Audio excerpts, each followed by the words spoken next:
አንዳንድ ሰው አለ ቅዳሴ እኔ በጣም የሚገርማችሁ ስላሴ የሚቀድሱት ቄስ ነው ደስ የሚሉኝ። እሳቸው ሲቀድሱ እሄዳለሁ እዚያ። አንዱ ደግሞ ቅዱስ ገብርኤል ነው እዚያ ያሉት።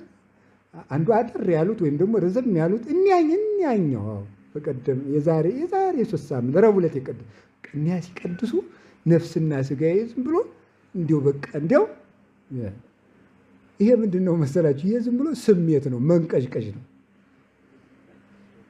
ስጋውና ደሙን የሚለውጥ ማን ነው? እግዚአብሔር በሉ እንጂ በሉ ንገሩኝ። እግዚአብሔር ነው። ቄሱ ነው አይደለም። የፈለገውን ሊሆን ይችላል። ስጋው ደሙን ግን የሚለውጠው ማን ነው? እኛም እንጨነቀን በጣም ተደጋግሞ እግዚአብሔር ይስጥልኝ። በጣም ተደጋግሞ የሚነገር አንድ ነገር አለ። በጣም አላችሁ የላችሁም? ገላትያ ምዕራፍ 6 ቁጥር 19 ወኩሉ ጾሮ ይጸውር፣ ሰው የየራሱን ሸክም ይሸከማል። እስኪ በሉ ንገሩ እንጂ።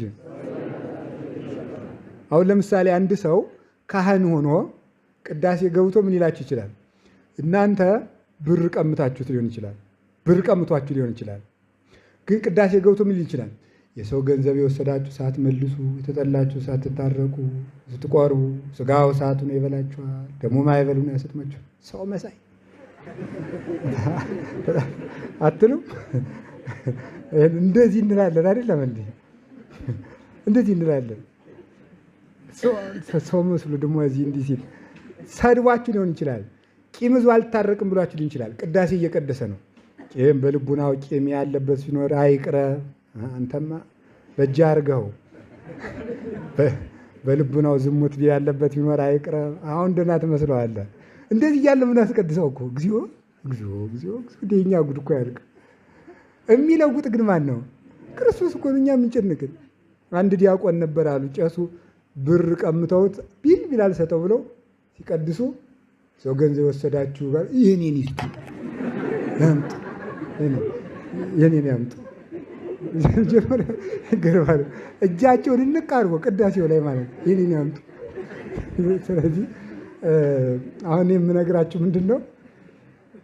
ክብር አቅርንት ውስጥ እደዊሁ የካህናት ስልጣን በሱ እጅ ያለ ነው። እስኪ በሉላችሁ፣ የካህናት ስልጣን በማን እጅ ያለ ነው? የሚያከብር የሚለውጥ ክብር የሚሰጠን እሱ ነው። ሰው የፈለገውን ሊሆን ይችላል። ፀሐይ በቆሻሻ ኩሬ ላይ ብታበራ ኩሬው ፀሐይዋን ያቆሻታል ወይ? አያቆሻትም። እንዲያውም ቆሻሻው ምን ትለዋለች? ታጠረዋለች። ካህኑ እንደ ቆሸሸ ኩሬ ሊሆን ይችላል። የክርስቶስን ብርሃን ግን አይለውጠውም። በእኛ ላይ ይደርሰናል። እሱንም ደግሞ ያጠረዋል።